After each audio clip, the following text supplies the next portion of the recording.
বছর আওয়ামী লীগের শাসনামলে স্বৈরাচার শেখ হাসিনা যে আন্দোলন সংগ্রামে দমন নিপীড়ন করেছে, সাধারণ মানুষের জীবনকে দুর্বিষহ করেছে, তার নেতৃত্বে দেশে লুটপাট হয়েছে, তার নেতৃত্বে দেশে গুম হয়েছে, খুন হয়েছে, গণতন্ত্র হরণ হয়েছে, ধর্ষণ হয়েছে।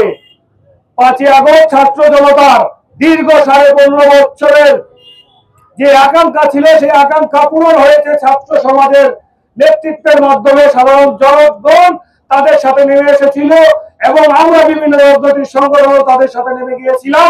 এরপরে 5ই আগস্ট এই হাসিনা মুক্ত বাংলাদেশ আমরা উপহার পেয়েছি, কিন্তু এখনো আওয়ামী লীগ মুক্ত বাংলাদেশ উপহার বাংলাদেশ পাইনি আমরা।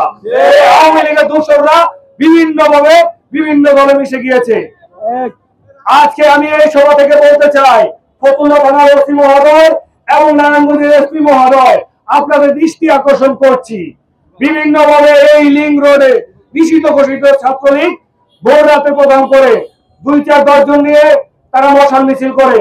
আমি অহংকার দিয়ে বলছি, আপনারা অতি দ্রুত তাদেরকে গ্রেফতার করেন। আপনারা দেখেছেন আল জাজিরার সাংবাদিক জুলকারনাইন সাহেব, তিনি তার ফেসবুক ওয়াল থেকে ওই গডফাদার শামীম ওসমানের যে হামলা করেছিল ছাত্র জনতার উপর, সেই হামলার কিছু ছবি দিয়েছে। সেখানে কারা কারা ছিল আপনারা দেখেছেন না? সবাই তো আর নারায়ণগঞ্জ ছেড়ে পড়ায়নি, কিছু মানুষ এখনো নারায়ণগঞ্জে আছে। ওই হামলাতে যে হামলা করেছিল এক কুলাঙ্গার ওয়াহিদ ওসমানের নেতৃত্বে, তার নাম হলো শুভ। সে ফতুল্লা ইউনিয়নের 7 নম্বর ওয়ার্ডে বসবাস করে, কায়েমপুর ফকিরা গার্মেন্টসের সাথে সে অনর্গল ওইভাবে ব্যবসা করে যাচ্ছে।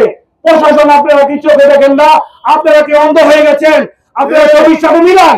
সে যদি অপরাধী হয় অবশ্যই তাকে আপনারা আইনের আওতায় নিয়ে আসুন। অন্যথায় ছাত্র সমাজ বসে থাকবে না। বাংলাদেশ জাতীয়তাবাদী ছাত্র দল আজকে টেইলার দেখালো, যদি আপনারা এই আসামিদেরকে না ধরেন, আইনের আওতায় না আনেন, তাহলে ইনশাআল্লাহ পুনরায় ছবি দেখাবে আপনাদেরকে। আজকে আমরা ছিলি ছাত্র দল, যুব দল ও বাংলাদেশ জাতীয়তাবাদী দল বিএনপি, সেই গণতন্ত্র পুনরুদ্ধার করার জন্য দীর্ঘ 17 বছর লড়াই সংগ্রাম করেছি। আজকে তারই প্রতিফলন করেছে এই স্বৈরাচারী শেখ হাসিনা বিদায় ঘটিয়ে।